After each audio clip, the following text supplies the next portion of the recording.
Hi everybody, this is Black Runner Ranger.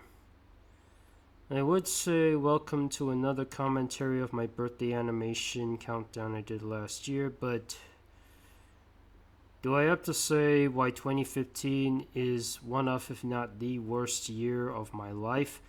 If not the worst year, then my depressing year. In fact, within the description, I have linked a gigantic journal of why 2015 is an absolute bad year for me. If you're not interested in long paragraphs, if you prefer a too long didn't read version, let me start off with some nitpicks. A cockroach came out to me, I squashed it, and my computer went kaput because I accidentally spilled water on it, so I had to get myself a new laptop. It was the first time I had a copyright strike in 5 years with my Skylanders with Different Songs videos, and Weird Al was about to perform in England for the first time since 2010, and I got my tickets, but then I couldn't go because something in Malaysia happened. And now for the reason why it was truly a sad year for me. One of my grandmother from England passed away that year, and a few months later, my grandaunt from Malaysia passed away, and I was very close to my grandaunt. And if you want the full detail about it, again, it's in the description below. So, to help brighten myself up, here are my wait, where did I? Okay. Sorry. Just reminding myself of my honorable mentions. These are something to help cheer me up. My most favorite television series, Star versus the Forces of Evil. This show is precisely what got me interested in coming back to watching the Disney Channel. Before, I was more siding with Cartoon Network or Nickelodeon. But around the time the Cartoon Network and Nickelodeon shows were a little bit lacking to me at the very least. But when I popped on Star versus the Forces of Evil, it was a bit of a game changer for me. I got more into it, and I started to design some female characters to look a bit like Star Versus. It's another thing that got me more into magic shows, and along with Skylanders and My Little Pony and Star Butterfly, it's funny, and I really love the bouncy animation, a little SpongeBob-esque, but from a female point of view.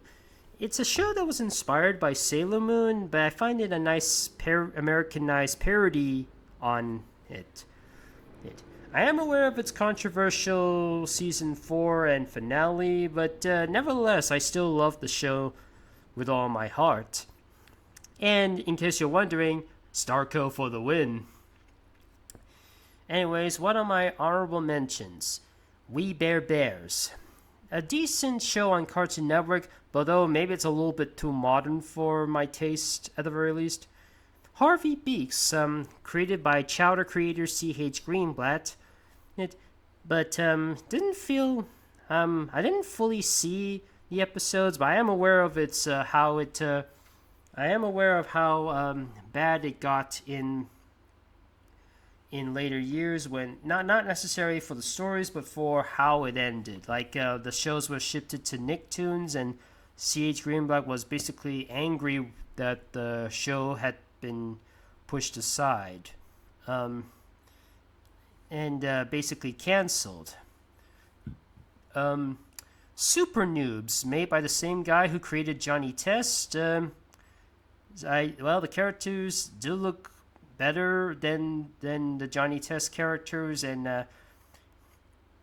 it kind of reminded me a little of something out of Extreme Dinosaurs or Dinosaurs or something, but instead of focusing on the alien creatures, you focus on the teens helping the alien creatures.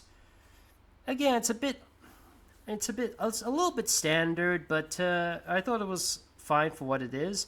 And this one was a bit of a last-minute decision, but Total Drama presents The Redonkulous Race. In my opinion, this this is better than Total Drama, the series. Yes, Total Drama is a beloved and well cherished and very often replicated, but I found myself addicted to the Redonkulous race more than Total Drama. Maybe because we get to focus on each individual member, how they interact by themselves, and focus on a small amount of teams. And I dare I say, Redonkulous Race is what World Tour should have been. And heck, it was a nice way to revive the series after what many considered the disaster that is All Stars. And they say Pakatu Island didn't help much. Even though I do like Pakatu Island, I say Redonkulous Racer tops almost everything Total Drama related. Maybe even the first season too.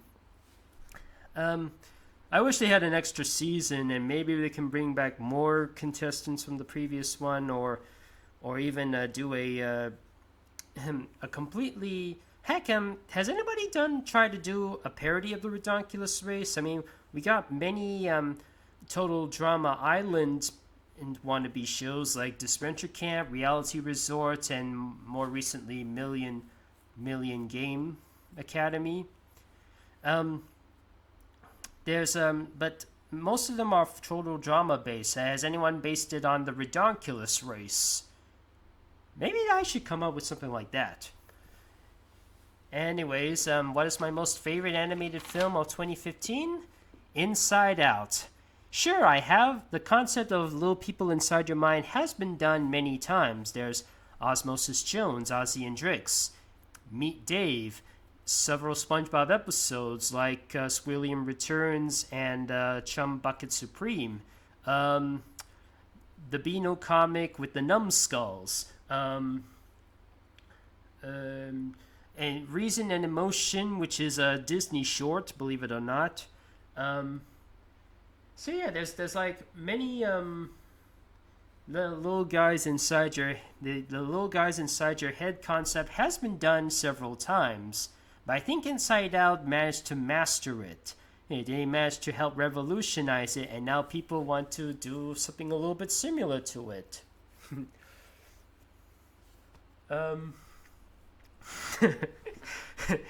In fact, I'm thinking about this gag where Family Guy did a parody of it, where they got like, "I'm joy, I'm sadness, I'm fear, I'm something, I'm poo." Oh dear. I win again. Anyways, honorable mentions include Shaun the Sheep movie. I didn't think it was possible to do an entire film that was silent, but they managed to find a way. Hotel Transylvania 2. I think it's a worthy sequel to Hotel Transylvania. Yeah, it's not really that great, but I do think it was a nice little addition. And maybe that's where they should have stopped, because 3 and 4 I think were a little bit more lackluster, but I think 2 was a fine way. It's just a nice fine. It's like a fun little sequel. It has its cute moments, and it definitely is more action packed than the first one and even the third one. The Peanuts movie, Blue Sky, it showcases that Blue Sky did have compatibilities of adapting other people's stories, and they managed to capture Peanuts nearly flawlessly with the art style, the way the CGI works, and they mastered it completely. As someone who loves the Peanuts comics, even my mom was a big fan of Peanuts. And if we're counting live action animation, the SpongeBob movie, Sponge Out of Water. I feel like this was like a grand return with SpongeBob SquarePants to its rightful roots. It even got Steven Hillenburg back as the voice director. As the director. And for a small while, it had Hillenburg as the executive producer until it was announced that he had ALS, the thing Stephen Hawking had, which is a motor neuron disease, which makes it kind of frozen a bit. And unfortunately, he passed away in 2018. But of course, the show would still continue on and on. And some say it's becoming worse again, but others say it's not too bad. I mean, we got the plank. It isn't as bad as One Course Meal or a Pal for Gary or the Splinter, but I don't know. I have been trying to keep up with it, and I am. And yes, despite what Hillenberg originally wished for, I do occasionally peek at Camp Coral and the Patrick Star Show every once in a while, because they do occasionally have some surprises. Like the Patrick Star Show had an episode which parodies internet critics, like the Nostalgia Critic, and I think they might have gotten that idea from the mysterious Mr. Enter when he ranted about their writers, like during his review of Pets or the Pets. But I digress. Anyways, what is my most favorite video game of 2015? Well, see, I told you in my last one that actually I didn't. I said something else. No. So in case you're one, so here's the first time I decided not to include a Skylanders game as my most favorite. Instead, I'm gonna go with Disney Infinity 3.0 Star Wars. Again, it's a bit of more of an addition than an actual full game, but I thought maybe Disney, this is a great way to include the Star Wars characters. And I think they helped utilize the customizations better and help make the world a bit more immersive. I am aware that they were trying to have a year 2 of 3.0, and we were supposed to have a Moana playset and a Rogue One playset and a few other characters. And then in 2017, we would have a Disney Infinity 4.0 with a story mode and Jiminy Cricket involved, and then a possible 5.0 with a black and white era with Mickey Mouse. So many possibilities, but then Disney decided to pull the plug on console gaming and shut down Avalanche Software, but later be revived by Warner Brothers into making Cars 3 and currently Hogwarts Legacy. Anyways, my honorable mentions is, of course, Skylander Superchargers. I still like that game very much, but the concept of vehicles is probably the lowest of the entire Skylanders gimmicks. Lego Jurassic World, what got me into liking Jurassic Park again. It was released around the same time as Jurassic World, and I thought it was a fine little addition. I wish they had a sequel and had it with Dominion and Fallen Kingdom. I guess we'll have to wait until Rebirth and perhaps the other two, 8 and 9, get released. Or waiting for Jurassic World Evolution 3. And Mortal Kombat X, a more dark and grittier take on Mortal Kombat, focusing on the future with the kids like Johnny Cage and Sonya's kid and Jax's kid and Kenshi's kid and Kung Lao's cousin. And it's not as colorful as Mortal Kombat 11 and Mortal Kombat 2011, but I do think it's even more bloody and gorier. And it was my first time I understood that the chainsaw is not a signature weapon of Jason from Five Nights Friday the 13th. Instead, it was a signature weapon of Leatherface. In fact, it was my first time I was introduced to Leatherface. Sorry, I'm just listening to my rounds of just listening to something. And finally, Transformers Devastation. As of now, it is the absolute final game published by Activision. And 2 years later, their contract expired, and we haven't got any new Transformers games from them ever since. A great way to represent G1 to a modern audience, and a nice little action play with playing as Optimus, Bumblebee, Sideswipe, Green Block, and Wheeljack, and has a nice 80s aesthetic and look to it. If it wasn't for, I wish another company would take Transformers seriously and try to make a game out of it, or if Hasbro is interested in reviving a Transformers game thing, because Devastation does have a bit of a cliffhanger, unfortunately. So anyways, what else? So now this one I did change something else from this. So I was like, nobody showed up. I wonder what's going on. And no presents, no letter, and no experience thing. So what happened? See, elsewhere it sees stars just opening the letter. Isn't that kind of illegal? And anyways, the letter is from Rose or Russ 709. The question: Do you remember the Cassie Kupo logo, robot logo? You know, the one that goes, yeah, the Cassie Kupo, something like that. Now, because I wasn't there to respond to the letter, I just reused a line from the actual Star versus the Forces of Evil episode. Eden Shear as Star Butterfly saying, so cute. I will say I did make a bit of an animation error on this part where it's supposed to be an unfolded letter, but instead I brought in the envelope. I should have drawn that instead of keeping the envelope look. So, and over here is discussed from Inside Out, and it's a chain of thought delivery pickup. If you've seen Inside Out, you'll know how it goes. These little memory balls thing, and it's all green. When it's green, you bet it's going to be disgusting. It has a little light thingy. And Russell 70's favorite of that year is Pig, Goat, Banana Cricket.